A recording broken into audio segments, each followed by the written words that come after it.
Welcome to Closet Monster, the show where I, a confessed monster, talk to you, presumably a human, from the comfort of my closet. It's not all monsters. We will be diving into all aspects of narrative art on this show, but today we will be looking at one of the scariest movie monsters of all time.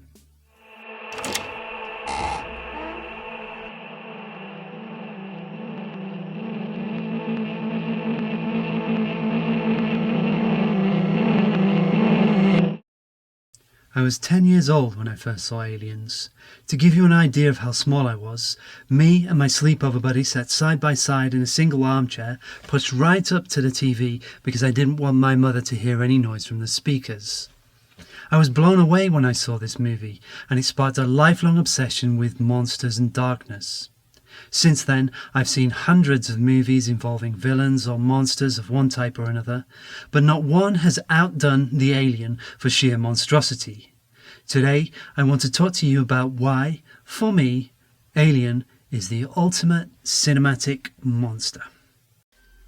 The story of Alien begins in 1975, when a young screenwriter named Dan O'Bannon comes into contact with the work of an eccentric Swiss artist called Hans Rudi Giger during the production of another movie, Jodorowsky's Dune.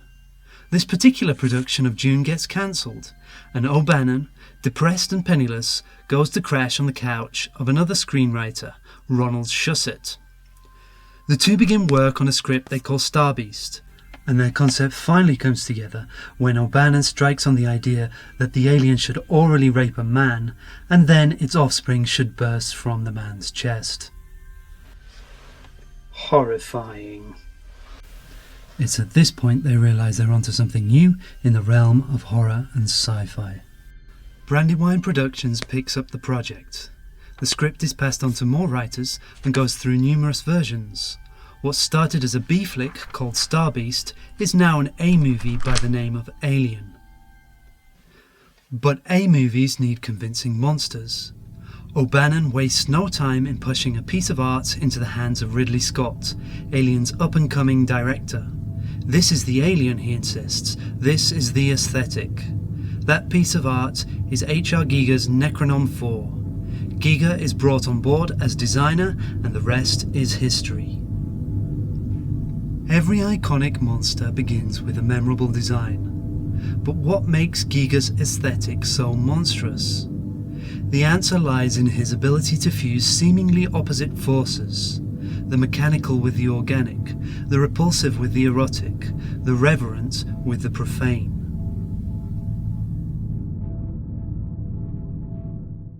Giger's Alien works so well because it's a chimera of almost everything humanity fears, and not just physical fears, sexual fears, fears of what we desire.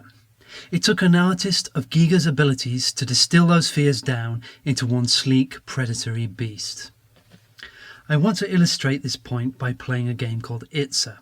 Let's see how many common fears our alien can be in 40 seconds. Ready? It's a cockroach, it's a creep, it's a spider, it's a penis, it's definitely a penis, it's a lizard, it's a shark, it's an ape, it's pure acid, it's a vagina dentata, it's another human being who wants to hug you, it's a disembodied hand, it's a rapist, it's definitely a rapist, it's a dragon, it's a basking crocodile, it's a scorpion, it's definitely a scorpion, it's an ant hive waiting to hatch, it's an octopus, it's a tyrant on her throne, it's a demon, it's a monster, but most of all, it's an alien. That was just a bit of fun, but it does illustrate a serious point.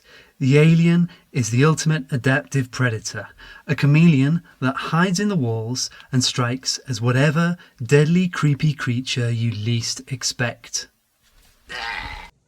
Perfect organism.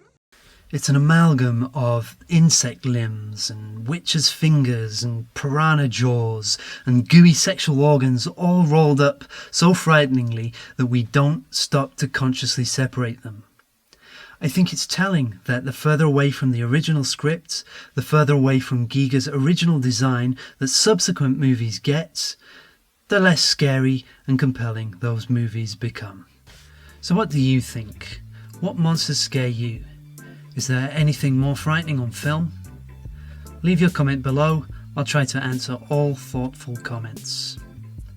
I'm just starting this channel from zero, so please do like, subscribe, share far and wide, help to grow and support this channel, and I'll be coming with more content soon.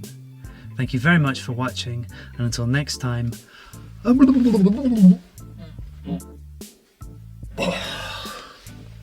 There's nowhere to go. I think I'll just sleep here.